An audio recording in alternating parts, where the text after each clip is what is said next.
کام کر کے مزدور جو پاتے ہیں دام، غور سے دیکھو تو ان میں سب سے سستا ہے امام، کیونکہ نماز نہ پوسٹ پون ہو سکتی ہے، نہ کینسل ہو سکتی ہے، نہ اس کے لیے کوئی ہالیڈے ہے۔ اتنی بڑی ذمہ داری ادا کرنے والا ایک امام ہمارے معاشرے کا، اتنی بڑی قوم کا امام اتنا کمزور ہے، اس لیے ہم پوری کوشش کر رہے ہیں کہ امام محفوظ ہو، اسے اچھی سیلری، اچھی تنخواہ ملے، اس کے لیے ایک مکان رہے، اس کا ایک ہیلتھ کارڈ رہے، اور وہ باوقار ڈگنیفائڈ معاشرے میں زندگی گزار سکے۔ آج ہم لوگ جماعت اہل سنت کرناٹکا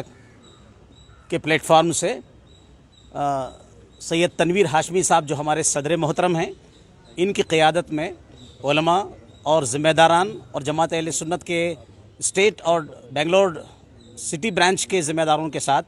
ہم نے وقف بورڈ میں وقف افسران سے ملاقات کی۔ جیسا کہ ابھی ہمارے صدر محترم نے دہرایا کہ امام جو سب سے اہم ذمہ داری ادا کرتا ہے وہ معاشرے میں بہت ہی کمزور ہے اور غیر محفوظ ہے۔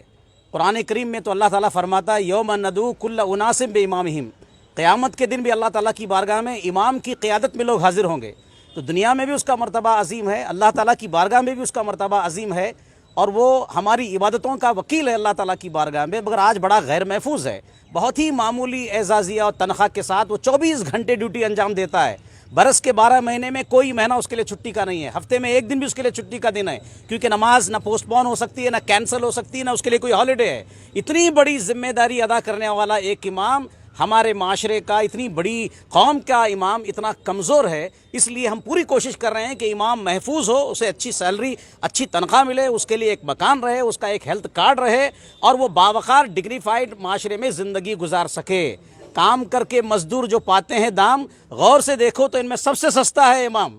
تو امام کو بہت ہی باوقار زندگی گزارنا چاہیے۔ جماعت اہل سنت کے پلیٹ فارم سے ہم لوگ لگاتار کوشش کر رہے ہیں کہ امام کا مرتبہ بڑا عظیم ہوتا ہے، سماج میں اسے عزت ملے، ریسپیکٹیبل لائف ملے، اور اس کی عزت، اس کا وقار برقرار رہے، اور کسی بھی اعتبار سے اس کا ہاتھ سماج کے سامنے نہ پھیلے۔